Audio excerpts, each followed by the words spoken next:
સૌ વાલા મિત્રોને મારા જય સિયારામ। હું દુષ્યંત પાઠક ફરીથી આપની સેવામાં એક નવા વિડીયો સાથે હાજર છું।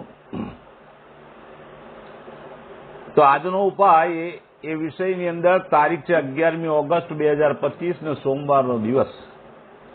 પંચાંગ કહે છે કૃષ્ણ પક્ષ ચાલી રહ્યો છે, શતભિષા નક્ષત્ર ચાલી રહ્યું છે, અતિ ગંડ યોગ ચાલી રહ્યો છે, કુંભ રાશિનો ચંદ્ર છે, કર્ક રાશિનો સૂર્ય છે। અશુભ સમયની જો વાત કરીશ તો રાહુકાળ સવારે 7:40 થી 9:17 સુધી છે અને યમઘંટ 10:55 થી 12:32 સુધી છે। આ બંને અશુભ સમય છે। આ સમયની અંદર કોઈ પણ શુભ કાર્ય ન કરવું જોઈએ। શુભ કાર્ય કરવા માટે સારું ચોઘડિયું લેવાની જરૂરિયાત છે, સારું મુહૂર્ત લેવાનું। અભિજીત મુહૂર્ત 12:07 થી 12:58 સુધી છે।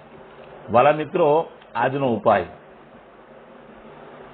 આ વિષયની અંદર વહેલી સવારે ઉઠવાનું, દૂધ અને દહીં લેવાનું, એક કટોરીની અંદર નાતા પહેલા પોતાના શરીર પર ચોપડી દેવાનું છે। ત્યાર પછી શુદ્ધ પાણીથી તમે નાહી શકો, સાબુ અને શેમ્પૂનો ઉપયોગ પણ કરી શકો।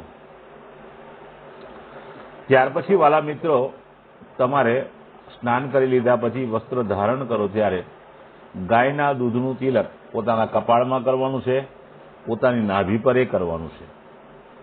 આ બીજું કાર્ય છે।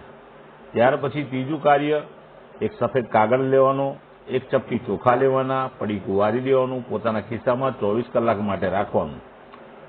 બીજા દિવસે વહેલી સવારે પીપળાના ઝાડના મૂળમાં અથવા કોઈ પણ દેવ મંદિરે જઈને મૂકી આવવાનું। ત્યાર પછી મહાદેવજીના મંદિરે જવાનું, શિવલિંગ ઉપર દૂધ અને પાણીનો અભિષેક કરવાનો, ઓમ ચંદ્રમૌલેશ્વરાય નમઃ આ મંત્ર બોલી અભિષેક કરી લેવાનો અને સાયંકાળે શ્રી હનુમાનજી દાદાને એક હનુમાન ચાલીસા, કાગભૂષણની રામાયણજીનો પાઠ સંભળાવવાનો અને રાત્રે સૂતી વખતે ઓમ કૃષ્ણાય વાસુદેવાય હરે પરમાત્મને પૂર્ણત ક્લેશનાશાય ગોવિંદાય નમો નમઃ આ મંત્ર બોલી લેવાનો। વાલા મિત્રો,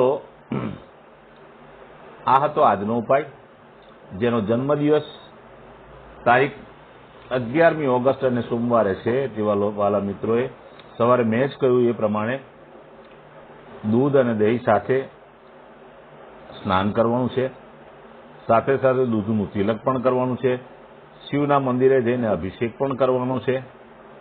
આ 3 કામ અવશ્ય કરવાના। સાયંકાળે નાના નાના બાળકોને પતાસા વેચવાના છે, પતાસા। જેની મેરેજ એનિવર્સરી છે એવા મારા મિત્રોએ વહેલી સવારે સ્નાન કરી ગાયને ઘાસચારો નાખવાનો છે, સાથે સાથે પોતાના માતા પિતાના ચરણ સ્પર્શ કરવાના છે। ત્રીજું એક કાર્ય એ કરવાનું છે, રાત્રે ખીર બનાવડાવવાની, પોતાના પરિવાર સાથે ખીર જમવાની છે, કોઈ ગરીબ માણસને પણ તે ખીર આપવાની છે। બસ આટલો ઉપાય કરી લો, તમારું આખું વર્ષ નિરંતર આનંદ સહિત પસાર થશે। મારા બધા જ વિડીયો યુટ્યુબ પર, ઇન્સ્ટાગ્રામ પર અને ફેસબુક પર હોય છે। આપ સૌ વાળા મિત્રો એ વિડીયો જોઈ ઉપાય કરો। ભગવાનની કૃપાથી તમારા ગ્રહો બેલેન્સ થશે અને તમારા જીવનમાંથી સંઘર્ષ, દુઃખ, પીડા, ચિંતા બધું ઓછું થશે। વાલા મિત્રો, બીજી એક ખાસ વિનંતી, મારા વિડીયો તમે શેર અવશ્ય કરો। આટલી કૃપા મારા ઉપર કરજો। હું તમને વિનંતી કરું છું કે મારા વિડીયો જોઈ લોકો ઉપાય કરશે, એમના જીવનમાં કોઈ પણ ફેરબદલ થશે, એમનો સમય સારો થશે, તેનો આશીર્વાદ તમને અને મને બંનેને પ્રાપ્ત થશે। તો વાલા મિત્રો, આજ દિન સુધી તમે જેટલા બી પણ મેં અમારા વિડીયો મૂક્યા છે, લગભગ 161 વિડીયો બનાવી ચૂક્યો છું અને બધા જ વિડીયોને તમે બહુ જ સારી રીતે પ્રેમ આપો છો। ચાહે ઇન્સ્ટાગ્રામ હોય, ચાહે ફેસબુક હોય કે ચાહે યુટ્યુબ હોય, બધી જગ્યાએ મને બહુ જ સારો રિસ્પોન્સ મળી રહ્યો છે। પણ સાથે સાથે મારી એટલી પણ પ્રાર્થના છે કે તમે મારા વિડીયોનો જુઓ છો તો શેર કરો। બીજાનું ભલું કરવાની પણ જો ઈચ્છા રાખશો તો ભગવાન તમારું ચોક્કસ ભલું કરશે। તો આપ સૌ વાળા મિત્રોને ફરીથી નવા વિડીયોમાં મળીશ। આપ સૌને મારા અને આપણા પરિવારને મારા જય સિયારામ।